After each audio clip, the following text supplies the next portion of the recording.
Assalamualaikum warahmatullahi wabarakatuh. Kembali lagi di channel Sinau Geografi. Dan pada kesempatan kali ini kita akan membahas materi tentang perairan laut. Ini kelanjutan materi yang kemarin ya, tentang dinamika hidrosfer. Materi ini kelas 10, bagi kelas 11 dan kelas 12 tetap bisa menyimak materi ini sampai selesai untuk menambah informasi dan menambah pengetahuan. Dan bagi kalian yang baru pertama kali lihat video saya yang ini, semoga cara saya menyampaikan informasi dapat kalian terima dengan baik.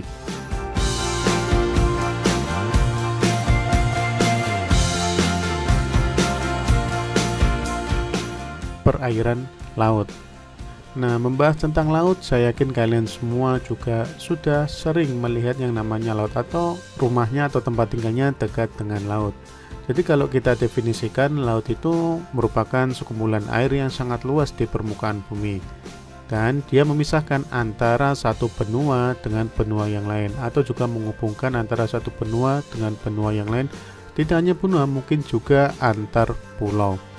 Nah, di muka bumi ini, lautan memiliki luas sekitar 361 juta kilometer persegi.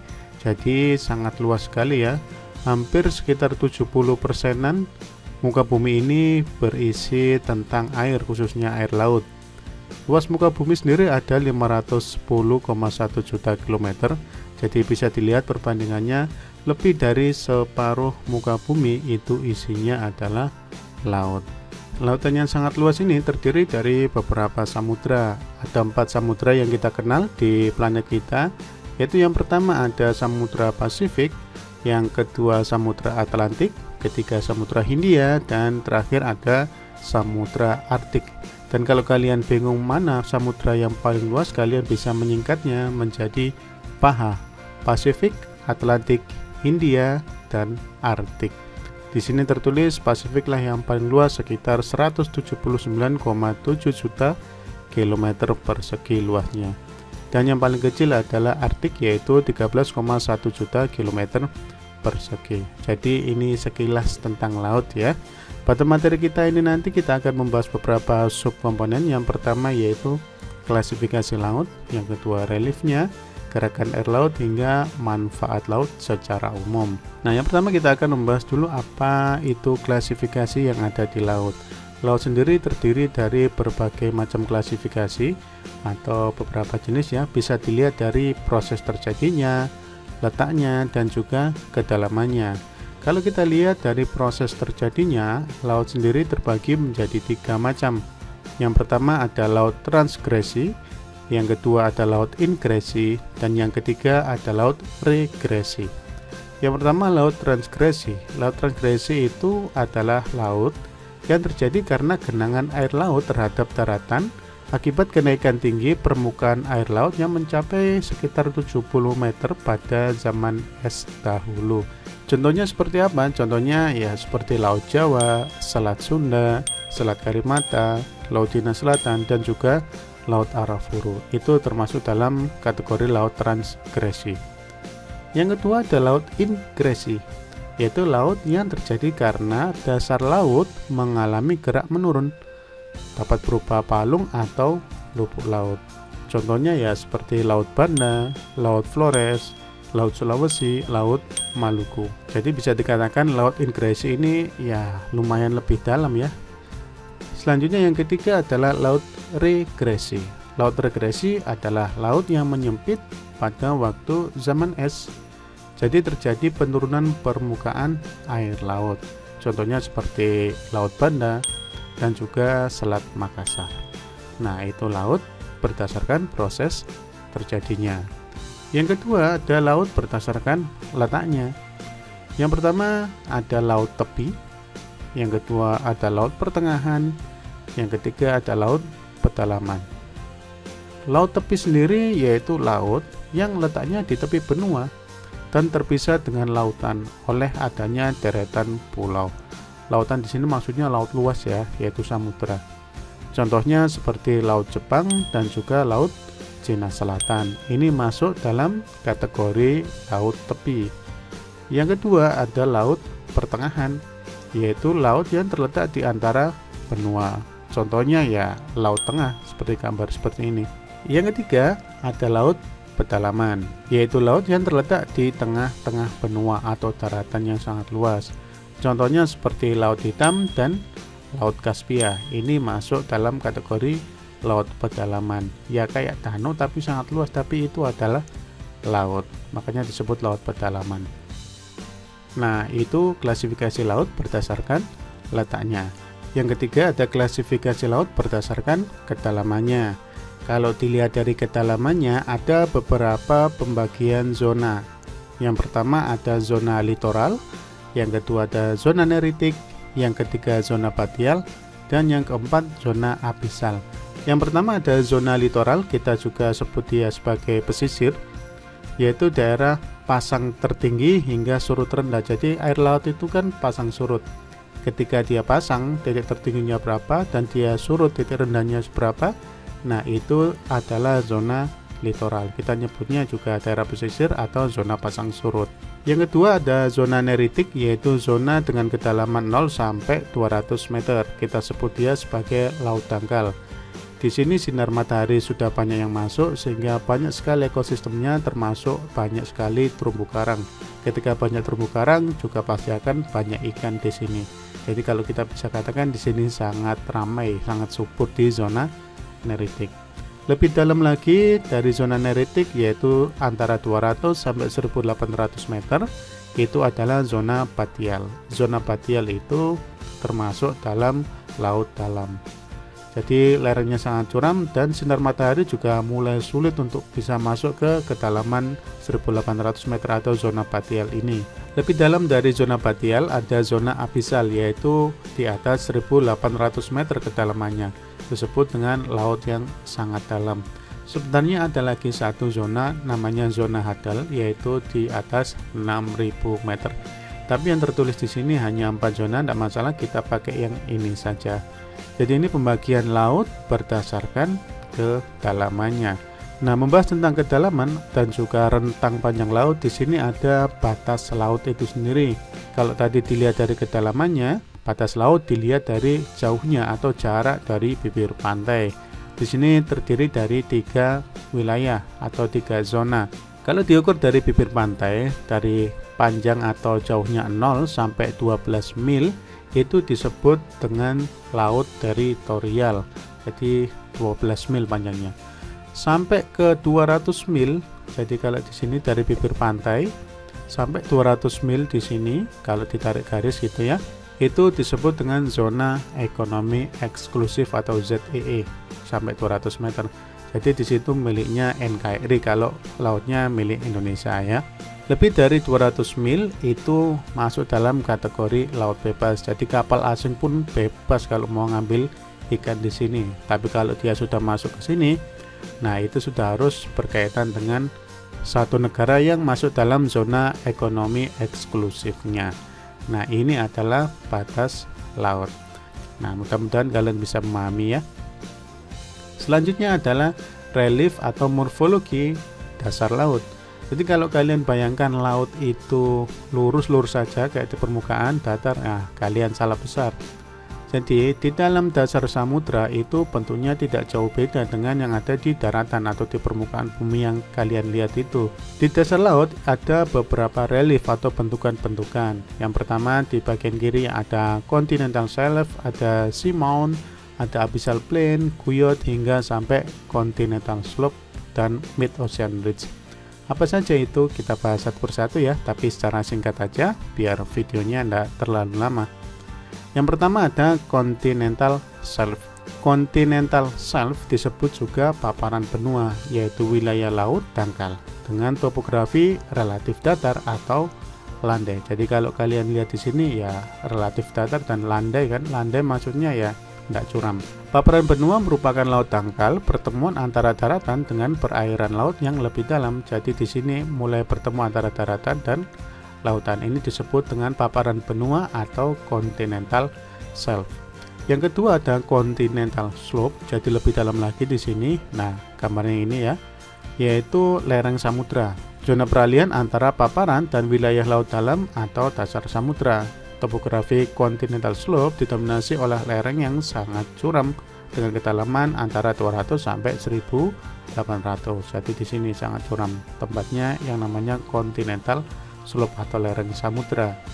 Yang ketiga ada yang namanya Guyot. Lihat gambar yang ini. Guyot itu adalah gunung di dasar laut dengan bentuk puncak yang datar. Jadi puncaknya tidak segitiga ya, datar. Kenapa? Karena proses erosi. Tapi kalau tidak datar namanya lain lagi, yaitu Simon. Simon atau gunung laut. Itu lerengnya curam sama kayak gini, tapi puncaknya runcing. Tetap dia tidak sampai melebihi permukaan laut ya. Itu disebut dengan Simon. Kalau puncaknya datar namanya Guyot, kalau lancip namanya Simon. Kemudian ada Volcanic Island, yaitu pulau gunung api. Ini mirip sama yang Guyot sama Simon, tapi bedanya di sini adalah kalau Volcanic Island itu puncaknya sampai ke permukaan dan ini masuk dalam gunung api aktif. Jadi dikatakan gunung api di dasar laut yang terjadi karena proses vulkanisme yang makin lama bertambah tinggi, akhirnya muncul sampai ke permukaan laut dan berbentuk pulau. Contohnya ya seperti di antara Pulau Jawa dan Pulau Sumatera, yaitu Gunung Krakatau. Itu masuk dalam kategori Volcanic Island, jadi pulau gunung api. Selanjutnya ada Abyssal Plain. Jadi kalian lihat ini, Abyssal Plain merupakan dataran bawah air dasar laut dalam, biasanya ditemukan pada kedalaman antara 3000 sampai 6000 meter. Jadi benar-benar datar dan dia tidak banyak morfologi karena memang banyak sedimentasi di situ sehingga lebih halus. Selanjutnya ada Mid Ocean Ridge, yaitu pematang tengah samudra. Merupakan jalur punggungan yang bentuknya memanjang di sepanjang zona pemisah dua buah lempeng samudra atau zona divergensi. Jadi ada dua lempeng yang saling menjauh atau beberapa lempeng yang saling menjauh. Nah, disebut zona divergen. Nah, di sini membentuk sebuah pematang. Terakhir ada trench atau trog. Bentukan dasar samudra yang bentuknya menyerupai parit memanjang dan sangat dalam. Sebagian besar palung laut terletak pada pertemuan lempeng samudra dan benua atau zona subduksi. Jadi trench itu adalah palung laut atau jurang laut. Bedanya apa? Trench sama trog. Trench itu palung laut yang berbentuk V, jadi lebih lincip. Sedangkan trog itu palung laut yang berbentuk U, jadi tidak selincip yang trench. Tapi keduanya sama-sama palung laut atau jurang dasar laut ya. Nah, itu adalah kenampakan atau beberapa kenampakan morfologi dasar laut. Mudah-mudahan kalian bisa memahami ya. Selanjutnya kita akan membahas tentang gerakan air laut. Nah, air laut itu selalu bergerak ya, sehingga menimbulkan beberapa kenampakan atau beberapa fenomena. Fenomena yang pertama yaitu gelombang laut, yang kedua arus laut, dan yang ketiga adalah pasang surut. Gelombang laut itu adalah sebuah pergerakan naik turunnya air laut yang terjadi akibat oleh angin. Tapi ada beberapa faktor lain, contohnya seperti gravitasi, matahari, dan juga bulan, letusan gunung api, dan juga gempa bumi. Bisa juga kapal yang bergerak itu kemudian menimbulkan gelombang, dan banyak lagi faktor-faktor yang lain. Tapi memang mayoritas pergerakan ini dikarenakan oleh angin. Nah, itu yang dimaksud dengan gelombang laut. Nah, kalau sampai ke tepi ya kita sebut dia sebagai ombak. Ya, itu masuk dalam kategori gelombang laut juga. Yang kedua pergerakannya namanya arus laut. Arus laut ini berbeda sama gelombang. Kalau arus laut biasanya tidak nampak ya, tapi di dalamnya sangat cepat. Di sini dikatakan sebagai gerakan massa air laut baik secara vertikal maupun horizontal dari satu wilayah ke wilayah yang lain. Tapi dari vertikal dan horizontal itu kebanyakan pergerakannya yang horizontal, yang vertikal sangat jarang. Vertikal disebut dengan upwelling. Nah, bergerak arusnya. Sepertinya lautnya tenang, tapi di dalam arusnya sangat tinggi sekali. Itu masuk dalam kategori gerakan secara horizontal. Nah, coba kalian perhatikan ini. Ini adalah arus laut di dunia. Jadi ada dua macam arus laut, yaitu arus panas dan juga arus dingin. Yang merah ini adalah kategori arus panas. Arus panas itu biasanya berasal dari daerah tropis atau dari daerah khatulistiwa, baik menuju ke kutub utara dan juga kutub selatan. Sedangkan arus yang dingin itu arusnya biasanya berasal dari daerah kutub, makanya dia masuk dalam kategori arus dingin. Coba perhatikan yang paling familiar di sini. Di sini adalah wilayah negara Jepang, ada dua arus, yaitu arus Kuroshio dan Oyashio. Oyashio itu arus dingin, Kuroshio arus panas. Bertemu di sini, maka air lautnya relatif bersuhu hangat. Hangat jangan dikira kayak kalian masak air, enggak ya. Jadi ini kategorinya seperti itu, sehingga di sini banyak sekali plankton. Banyak plankton, maka banyak ikan kecil, banyak ikan besar yang memakan, otomatis di sini kaya sekali dengan hasil laut, khususnya ikan. Nah, ini Indonesia ya. Kemudian di sini juga ada arus Gulf Stream, kemudian ada Labrador dan sebagainya yang sering kalian pelajari itu. Nah, ini adalah gambaran saja, jadi saya bahas secara cepat dari arus laut yang ada di dunia. Intinya ada dua, yaitu arus panas dan juga arus dingin. Dua-duanya memberikan dampak yang berbeda bagi tiap negara yang dilaluinya. Yang ketiga yaitu pasang surut. Pasang surut kalian sering dengar ya, yaitu naik dan turunnya air laut secara peraturan atau periodik. Nah, lebih tepatnya pada periode 24 jam 50 menit, jadi lebih dari satu hari. Di setiap tempat di bumi mengalami dua kali pasang naik dan dua kali pasang surut. Penyebabnya apa? Penyebab yang paling utama adalah gaya gravitasi. Lebih tepatnya gaya gravitasi bulan. Kalau matahari ya sama, tapi lebih besar gaya gravitasi bulan jika dibandingkan gaya gravitasi matahari, karena jarak dengan matahari itu lebih jauh dibandingkan jarak bumi dengan bulan. Nah, itu tentang pasang surut ya. Nah, terakhir kita akan membahas tentang manfaat laut secara umum saja ya. Secara umum manfaat laut itu sangat banyak sekali, yang mungkin saja kalian juga sudah memanfaatkan atau mengalami manfaat dari laut itu. Yang pertama jelas dia sebagai penyedia ikan atau biota laut sebagai sumber makanan.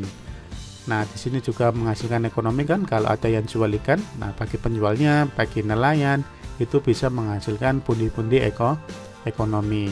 Yang kedua, sarana transportasi, ya, di sini sebagai sarana ketika ada kapal lewat, ya butuh yang namanya laut. Laut itu terjadi dan ada kapal yang bisa lewat di situ sebagai sarana transportasi.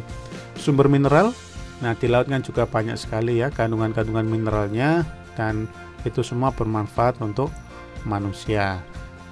Selanjutnya ada alat pertahanan. Alat pertahanan di sini ya otomatis militer ya. Jadi sebagai media, makanya ada angkatan laut atau marinir. Nah, ini sebagai media pertahanan juga, yaitu untuk TNI. Kemudian ada wahana konservasi, yaitu tempat untuk budidaya, kemudian tempat untuk perbaikan dan sebagainya. Banyak sekali manfaatnya. Nah, ini yang paling banyak yaitu sebagai daerah pariwisata, entah lautnya, entah pantainya, banyak sekali ya. Kemudian sumber tambang, ya, pertambangan atau pengeboran minyak bumi lepas pantai. Nah, di situ bisa dimanfaatkan. Nah, khususnya bagi negara ya, bagi kita semua lah ya. Ini kurang satu mestinya ya, saya kurang satu nulisnya, yaitu untuk pembelajaran atau pendidikan. Makanya ada satu ilmu juga yang mempelajari tentang laut, namanya oceanografi. Jadi kalau kalian belajar memahami tentang laut, nah berarti laut juga bermanfaat sebagai sumber pembelajaran atau pendidikan. Oke, anak-anak, saya rasa itu dulu materinya. Mudah-mudahan kalian bisa memahami. Kalau ada pertanyaan silahkan tulis aja di kolom komentar ya. Kalau dirasa videonya bermanfaat silahkan kalian sebarkan. Terima kasih dan sampai jumpa di video selanjutnya. Assalamualaikum warahmatullahi wabarakatuh.